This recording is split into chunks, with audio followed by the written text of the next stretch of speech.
Start करेंगे class. अगर किसी का म्यूट नहीं है तो वो लोग अपने आप को म्यूट कर लें। The topic agriculture. Last class में हम लोगों ने ऑलरेडी एग्रीकल्चर किसे कहा जाता है, type of farmings and cropping pattern, ये हम लोगों ने खत्म कर दिया था। आज हम लोगों को पढ़ना है कि इंडिया में मेजर क्रॉप्स कौन कौन से कल्टीवेट किए जाते हैं, मतलब इंडिया में कौन कौन सी पैदावार होती है। When we are talking about the India, India is a tropical country. Tropical country होने की वजह से नॉट ओनली फूड फोडर, यहाँ पे वैरायटी टाइप्स के फूड और फोडर में दोनों में ही बहुत टाइप्स के क्रॉप्स उगाए जाते हैं, including rice, wheat, millets, T, coffee, pulses, sugarcane, oil seed, jute, cotton और भी बहुत सारी चीजें हैं। तो ये सारी चीजें यहाँ पे प्रोडक्शन की जाती है। So when we are talking about it, the first thing we need to check it out कि सबसे हमारा इंडिया का सबसे स्टेपल फूड, मतलब कौन सा क्रॉप को सबसे ज्यादा कंज्यूम किया जाता है, that is the rice. All over the world में भी अगर मेजोरिटी अगर देखा जाए तो majority of the people consume rice as their staple food. तो इंडिया का अगर स्टेपल फूड के बारे में बात किया जाए तो most of the people of India used to eat rice, चावल खाते हैं। And our country is the second largest producer of the rice after China. China के बाद India is the second largest producer of the rice. First अगर किसी को देखना है तो first is the China, second is the India. अब जब बात करते हैं राइस के बारे में बात करते हैं तो राइस एक क्या है, ट्रॉपिकल क्लाइमेट्स में तो उगता है, लेकिन राइस को दो चीजें बहुत ज्यादा जरूरी होते हैं। एक होता है पानी, उसको बहुत ज्यादा चाहिए होता है, उसको दूसरा होता है इसको हाई टेम्परेचर, मतलब उसको ज्यादा पानी चाहिए, ज्यादा टेम्परेचर भी चाहिए। इसी वजह से ये कौन से टाइम में होता है, कौन से सीजन में, बेसिकली खरीफ सीजन में, जैसे ऑनसेट ऑफ द मॉनसून, बारिश आने से ठीक टाइम में इसको लगाया जाता है। जहां पे ये उगता है वहां पे minimum temperature should be 25 degree Celsius, minimum temperature 25 degree Celsius होना चाहिए और rainfall should be more than 100 centimetre, 100 centimetre से ज्यादा होनी चाहिए। अब आप लोग कभी भी राइस के अगर खेत में या धान या चावल के खेत में जाओगे तो जो धान हुआ रहता है, उगा हुआ रहता है, कैन चेक इट आउट कि the whole field is being submerged with water. जब धान लगाया जाता है, उसको ट्रांसप्लांट किया जाता है, जब वो बढ़ने लगता है तो खेतों को पानी भर के रखा गया था, क्योंकि इसको बहुत ज्यादा पानी चाहिए होता है। हालांकि इंडिया में ऐसे बहुत सारी जगह है जहाँ पे पानी की कमी है, बट फिर स्टिल ऑल्सो वहाँ पे राइस प्रोडक्शन किया जाता है। और ये सारे रीजन किसके वजह से होते हैं, ये सारे होने का रीजन है कि वहाँ पे इरिगेशन फैसिलिटी आज की डेट में प्रोवाइड कर दिया गया है। When we are talking about the India, India में दो तीन जगह ऐसे हैं जहाँ पे ज्यादातर प्रोडक्शन होता है। पहला जगह अगर देखा जाए तो इंडिया के जितने भी प्लेन्स एरिया हैं, जितने भी रिवर प्लेन्स एरिया हैं, वहाँ पे डेल्टाइक प्लेन, कोस्टल प्लेन, ये सारा, और स्पेशली ये सारे होते हैं नॉर्दर्न में, गंगा ब्रह्मपुत्र प्लेन जो है ये वाला एक है, और ईस्ट के तरफ एंड नॉर्थ ईस्ट के तरफ जो कोस्टल हमारा जो प्लेन्स आता है, ये सारे इलाके में हमको देखने को मिलता है rice production. Apart from the rice production और भी एक चीज हमको देखने को मिलता है, क्योंकि जहाँ पे राइस प्रोडक्शन होता है वहाँ पे मोस्टली द पीपल जो होता है वहाँ पे डेंसली पॉपुलेटेड होता है, क्योंकि ये सारे प्लेन इलाके में होते हैं, मोस्टली एलुवियल सॉइल टाइप के में ये बहुत अच्छे से उगता है, तो वो जगह में ज्यादातर पॉपुलेशन डेंसिटी बहुत ज्यादा होती है। अब बात किया था कि सर ये तो पंजाब, हरियाणा और कश्मीर के कुछ कुछ घाटियों में भी उगाया जाता है, तो पंजाब, हरियाणा और कश्मीर के कुछ घाटियों में जहाँ पे उगाया जाता है, अब बोलेंगे वहां पे पानी कम होता है, बारिश कम होता है, still cultivation is being done, ये होता है। लेकिन रीजन क्या है, क्योंकि वहां पे कल्टीवेशन होने के रीजन है कि वहां पे पानी इरिगेशन के थ्रू पहुंचाया जाता है, मतलब मॉडर्न मेथड्स में वहां पे पानी पहुंचाया जाता है। The second most staple crop of India is the wheat, जिसको हम लोग यहाँ पे देखते हैं। Wheat is basically as important एक सीरियल क्रॉप्स है, और इंडिया में द मेन अगर हम लोग देखें तो wheat producing and wheat consuming अगर एरिया है तो north and north western part, north और नॉर्थ वेस्टर्न पार्ट में अगर आप चले जाओगे तो वहाँ पे चावल के कंपैरिजन में वहाँ पे व्हीट आपको ज्यादा कंज्यूम करते हुए देखा जाएगा।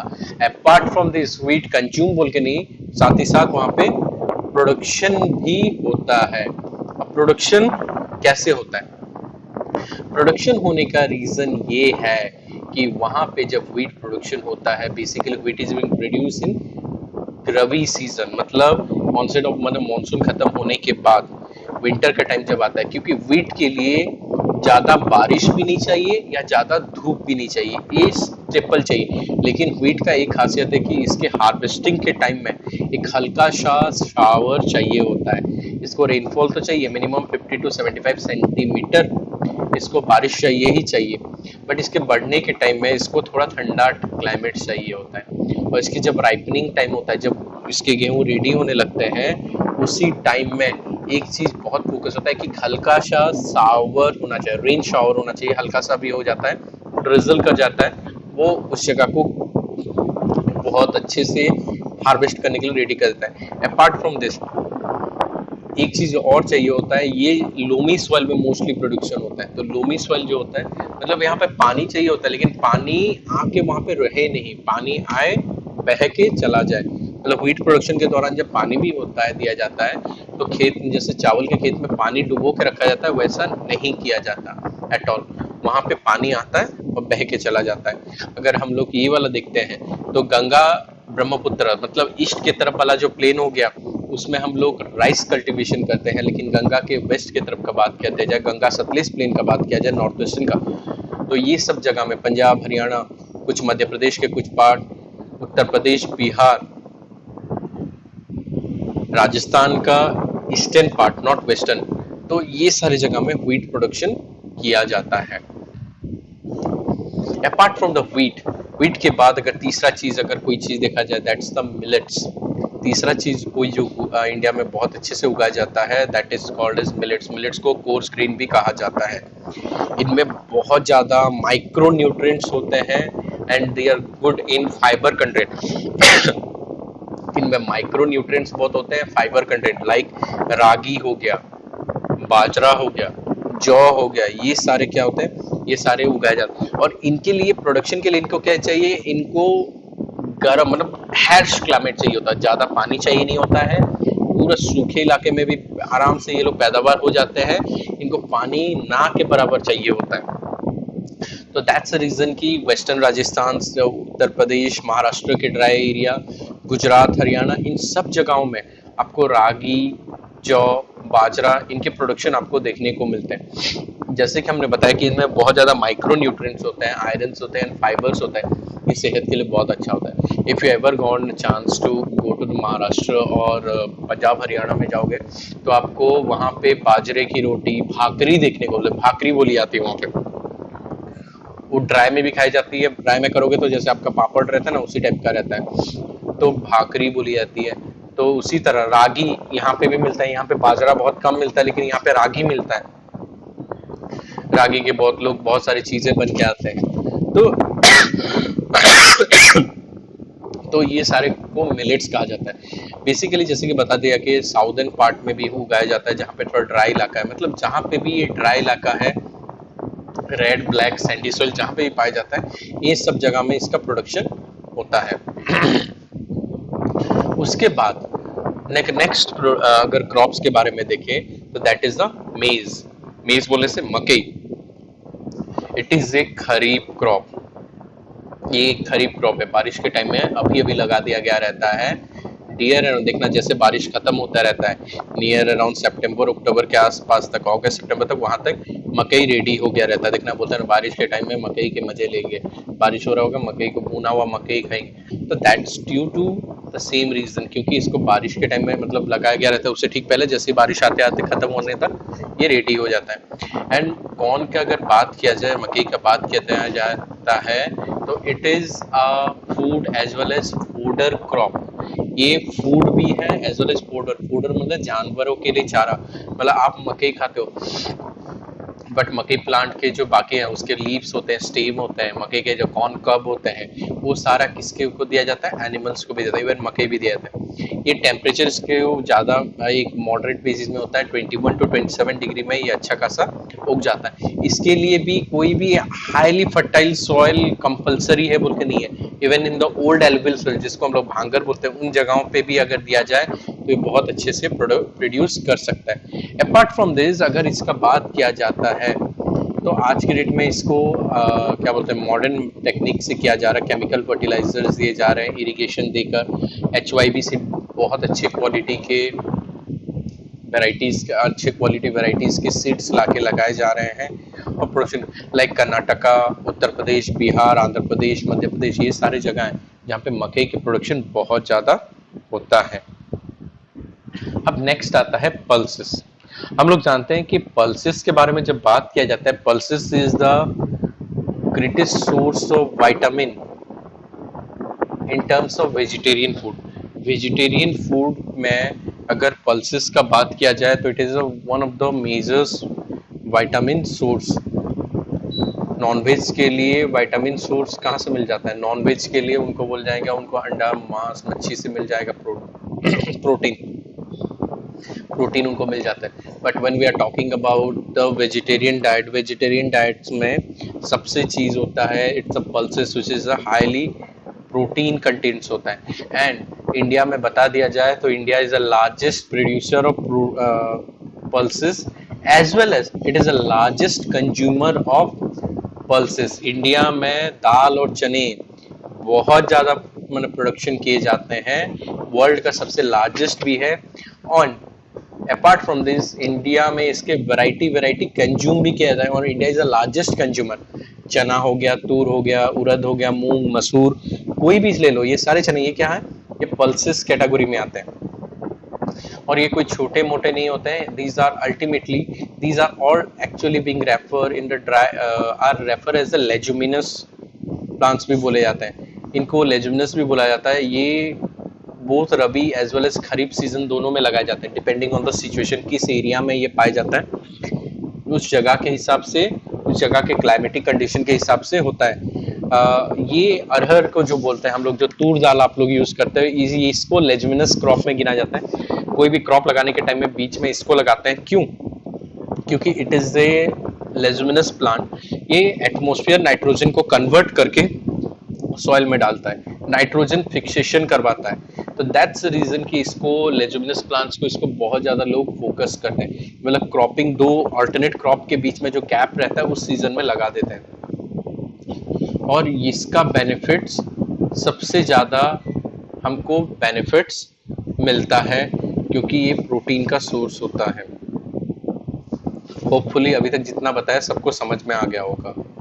अभी ये जब हम लोग अभी जितना भी क्रॉप्स के बारे में पढ़ रहे थे या बता रहा था, ये सारे कौन से क्रॉप्स थे? ये सारे फूड क्रॉप्स थे, स्पेशली द ग्रेन्स। अब नेक्स्ट फूड क्रॉप में चलते हैं, शुगर केन। शुगर केन अगर बात किया जाए, sugar cane is a tropical as well as sub tropical crop. ये ट्रॉपिकल एरिया में भी उगता है, सब ट्रॉपिकल रीजन्स में भी उगता है।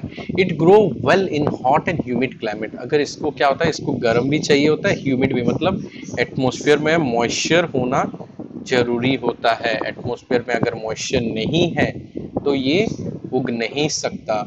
It grow well in hot and humid climate. Temperature इसको 21 to 27 डिग्री सेल्सियस के चाहिए होता है और इसको सालाना रेनफॉल भी ज़्यादा नहीं चाहिए होता है, जस्ट 75 सेंटीमीटर टू 100 सेंटीमीटर।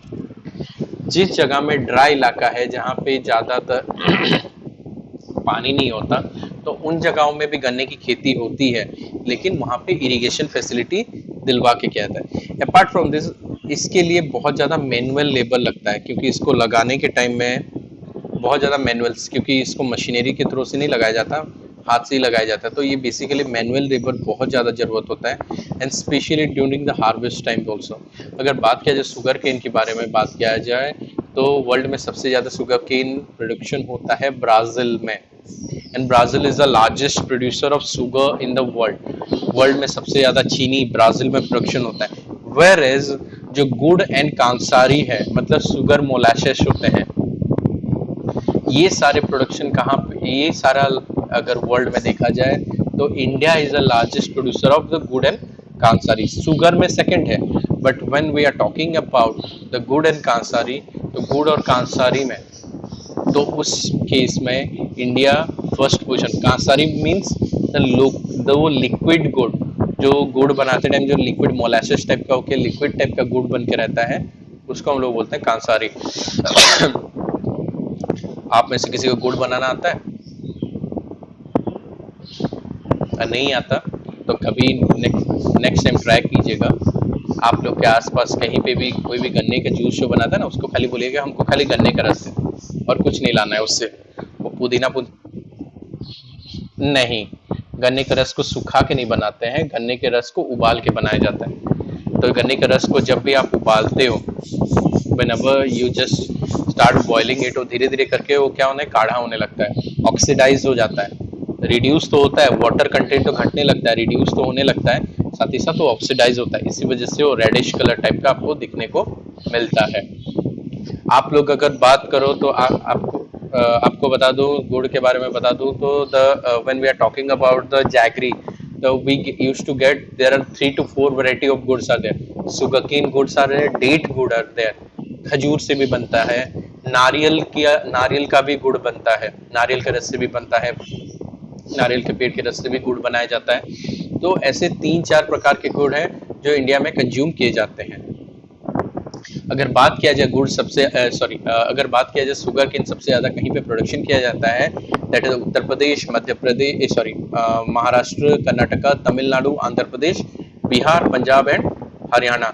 इन सबसे जगहों में से अगर सबसे ज्यादा कहीं पे प्रोडक्शन होता है that is the UP, Uttar Pradesh में सबसे ज्यादा प्रोडक्शन किया जाता है। The next crop apart from the, अभी तो हो गया हमारा शुगर केन, अब उसके बाद आता है oil seed. India is the largest producer of oil seed in the world. World में अगर बात किया जाए तो दूसरा लार्जेस्ट प्रोड्यूसर क्या होता है ऑयल सीड का, इंडिया होता है। सबसे ज्यादा ऑयल सीड का प्रोडक्शन इंडिया होता है। Approximately 12% of the total crop area in the country, हमारे कंट्री में जितना भी है उसमें से 12% तो खाली ऑयल सीड्स में ही उगाया जाता है। अब ऑयल सीड्स में क्या आता है, ग्राउंडनट आ गया, कैस्टर सीड आ गया, सोयाबीन हो गया, सीसम हो गया, कोकोनट हो गया, मस्टर्ड हो गया, ये सारे हमारे लिए क्या है ऑयल सीड्स है। सरसों से भी तेल निकलता है, नारियल से भी निकलता है, तिल जिसको हम लोग सीसम बोलते हैं उससे सोयाबीन का ऑयल निकलता है, कैस्टर ऑयल निकलता है, कॉटन सीड ऑयल, आप लोगों को शायद तक पता नहीं होगा, कॉटन के प्लांट की सीड के ऑयल को भी कंज्यूम किया जाता है as well as for the industrial use भी होता है। तो cotton seed oil, linseed हो जाता है, एज वेल एज सनफ्लावर। तो there are lot of things are there जो ये सारे चीज। अब बात जब किया जाता है कि इन सारे क्रॉप्स का, तो ये सारे क्रॉप्स अलग अलग सीजन में होते हैं। कुछ रबी क्रॉप में होते हैं, लाइक मस्टर्ड, ये मस्टर्ड हो गया, लिनसीड हो गया, ये लोग रबी क्रॉप्स है। वेयर इज द सीसम, जो तिल होता है वो रबी, कहीं पे खरीफ क्रॉप में होता है तो कहीं पे रबी क्रॉप में होता है। Then depend on the situation, और अलग अलग जगह में, मतलब हम लोग कह नहीं सकते कि कौन सा क्रॉप। लेकिन मस्टर्ड का बात अगर आता है तो मस्टर्ड ये सारे इंडिया में होता है, ये थोड़ा ठंडे क्लाइमेट्स में होता है। बाकी जितने भी क्रॉप्स आ जाते हैं वो पर्टिकुलरली किसी सीजन, मतलब उनका कोई कोई सीजन उनका ठीक नहीं होता है। अगर नॉर्थ में वो रबी में हो रहे हैं तो साउथ में हो सकता है कि वो खरीफ में हो। तो अलग अलग सीजन्स में प्रोडक्शन होता है। अब नेक्स्ट आता है बिवरेज क्रॉप। बिवरेज क्रॉप बोलने से जो क्रॉप्स को हम लोग लिक्विड टाइप का कुछ बना के उसको पीते हैं, दो ऐसे क्रॉप्स आते हैं, एक है टी, एक है कॉफी। और मजेदार वाली बात है, ये दोनों क्रॉप इंडिया के हैं ही नहीं। टी को ब्रिटिशर्स लोगों ने इंडिया पे लेकर आए हुए थे, वैसे कॉफी जो भी कुछ अरब ट्रेडर्स लोग लेकर आए थे, यमन से लेकर आए थे, वो यहाँ आया हुआ था। अब जब टी एंड कॉफी का बात किया जाता है, इसके लिए क्या होता है, बहुत बड़े बड़े जगह चाहिए होते हैं। टी और कॉफी में दोनों में है, उसके तासीर में ही उसके फर्क आ जाता है। टी प्रोडक्शन के लिए ठंडा इलाका चाहिए था। लास्ट टाइम हमने आप लोगों को टी गार्डन घुमाने लिया था, आप देखे हुए होंगे, वहां पे ठंडी थी, मतलब वहां पे एज वेल एज वहां पे सॉइल मॉइस्ट था। सॉइल मॉइस्ट था, उसका मतलब क्या था, इट मींस कि उसको पानी चाहिए लेकिन इतना ज्यादा नहीं कि उसके जड़ सड़ जाए, मतलब पानी आए और बह के चला जाए। अगर वैसा होगा तभी जाकर उसके न्यूली पत्ते निकलेंगे, क्योंकि टी के हम लोग जो होते हैं, जो टेंडर लीव्स होते हैं, जो छोटे छोटे पत्ते निकले रहते हैं, उसी से चाय पत्ती बनती है। मतलब हम लोग टेंडर लीव्स को ही बेसिकली यूज किए जाते हैं टी प्रोडक्शन के लिए। इसको moist free, Frost free climate चाहिए होता है, मॉइस्ट चाहिए होता है हल्का हल्का, बट फ्रॉस्ट नहीं होना चाहिए, मतलब वो पूरा बर्फ टाइप की नहीं गिरने चाहिए होता है। अगर वैसा होता है तो ये फसल तुरंत ही मर जाएगा। बट टी का अगर बात करें तो it is a labour intensive crop, इसके लिए बहुत ज्यादा लेबर चाहिए होता है, as well as cheap labour चाहिए होता है, सस्ते लेबर चाहिए होते हैं, एज वेल एज स्किल्ड वाले भी चाहिए होते हैं। अगर इंडिया में बात करें तो आसाम हिल ऑफ दार्जिलिंग, आसाम हिल बात किया जाए, दार्जिलिंग का बात किया जाए, जलपाईगुड़ी, न्यू जलपाईगुड़ी जो डिस्ट्रिक्ट है वहां पे होता है, केरला, वेस्ट बंगाल के north west Bengal specially, Tamil Nadu, Himachal Pradesh, Meghalaya, Uttaranchal, Andhra Pradesh and Tripura और उड़ीसा के कुछ कुछ जगह में टी प्रोडक्शन किया जाता है। इंडिया में जितने भी टी प्रोडक्शन किए जाते हैं ये सारे टी इंडिया के कंज्यूम के साथ साथ वर्ल्ड में भी बेचे जाते हैं, वर्ल्ड के दूसरे दूसरे कंट्री में भी बेचे जाते हैं। अब दूसरा बेवरेज क्रॉप्स में आता है कॉफी। कॉफी क्या होता है, इसकी तासीर थोड़ी गर्म रहती है, तो कॉफी वाले जगह में उतना वो ह्यूमिड वाला या मॉइस्ट वाला नहीं चाहिए, इसको थोड़ा गर्म टाइप का होता है। तो ये बेसिकली इसी वजह से नॉर्थ की तरफ नहीं हो पाता या ईस्ट की तरफ नहीं होता, ये साउथ की तरफ मोस्टली होता है। अगर हम लोग कॉफी का बारे में अगर देखते हैं तो ऑल ओवर द इंट्रोड्यूस इसको किया गया था बाबा बुधन हिल्स जो कि कर्नाटका में है, नीलगिरी में है, specially in Karnataka, Kerala and Tamil Nadu, ये 3 जगह ऐसे हैं जो स्पेशलाइज्ड करते हैं कॉफी प्रोडक्शन करने के लिए, क्योंकि कॉफी के प्लांट्स रेड कलर के बेरीज देते हैं, वो बेरीज के अंदर उसका सीड होता है जो पकने के बाद उस सीड्स को लेकर उसको रोस्ट करके हमारा कॉफी बनाया जाता है। You can check it out in the TV, बार बार वो नेस्कैफे का दिखाता है, कॉफी का एक ऐड दिखाता है, उसमें कॉफी के प्लांट्स भी दिखाता है, सेम चीज ही है ये। सो ये तो हो गया टी एंड कॉफी। उसके बाद अगर इंडिया में क्रॉप और एक मेजर क्रॉप्स के बारे में बात किया जाता है, that is horticulture crops. Horticulture crops क्या होता है? हॉर्टिकल्चर क्रॉप्स वो होता है कि जो सारे क्रॉप्स बेसिकली हमारे फ्लावर्स होते हैं, वेजिटेबल्स होते हैं, फ्रूट्स होते हैं, ये सारे को हम लोग क्या कहते हैं? Horticulture crops. India is the largest producer of fruits and vegetable in world. World में जितने भी वेजिटेबल्स या फ्रूट्स खाए जाते हैं, अगर बात किया जाए ओवरऑली तो इंडिया सबसे ज्यादा प्रोडक्शन करता है। और इंडिया के अलग अलग जगह में अलग अलग, लाइक मैंगोज के बारे में अगर बात किया जाए तो महाराष्ट्र एंड आंध्र प्रदेश। ऑरेंजेस के लिए बात किया जाए तो नागपुर, चेरापूंजी, ये पर्टिकुलर जगह है। एप्पल्स के लिए बात, एप्पल्स, पेयर, एप्रिकॉट, वॉलनट्स के लिए बात किया जाए जम्मू एंड कश्मीर, हिमाचल प्रदेश। उसी तरह अलग अलग जगह में अलग अलग चीजें जो प्रोडक्शन होते हैं वो सारे यहीं से हमको, मतलब इंडिया में अलग अलग जगह में हम लोग देख सकते हैं जो वैरायटी टाइप के क्रॉप्स होते हैं, वेजिटेबल्स हो गए, फ्रूट्स हो गए, हमको देखने को मिलता है। इवन हॉर्टिकल्चर में आज के डेट में एक नया चीज जुड़ चुका है, that is a flower also. World में फ्लावर्स की भी डिमांड होती है और वो फ्लावर्स का भी फुलफिलमेंट कहाँ से हो रहा है? यही इंडिया में से भी हो रहा है। आज के डेट में हॉर्टिकल्चर में लोग फ्लावर कल्टीवेशन भी कर रहे हैं, जो फ्लावर का डिमांड आता है। अगर आपको एग्जांपल दिखना, आप अपने मार्केट एरिया में चले जाना, देखना मार्केट एरिया में ऐसा भी कुछ जगह होता है जहाँ पे फ्लावर बेचा जाता है। वो तो आप बोलोगे सर वो तो पहले से भी होता है, पहले के जो शादी ब्याह और प्रोग्राम होने के लिए फ्लावर शॉप होते थे, आजकल बाहर भी छोटा छोटा करके बेच रहे हैं, क्योंकि धीरे धीरे लोग समझने लगे कि flowers also have the potential for the business. एक टाइम था कि लोग नहीं सोचते थे यार चलो कहीं से भी ले आएंगे फूल सोचते थे, बट अब ये भी बिजनेस हो चुका है। अभी तक खत्म हुआ फूड क्रॉप्स के बारे में, नेक्स्ट क्लास में हम लोग नॉन फूड क्रॉप्स के बारे में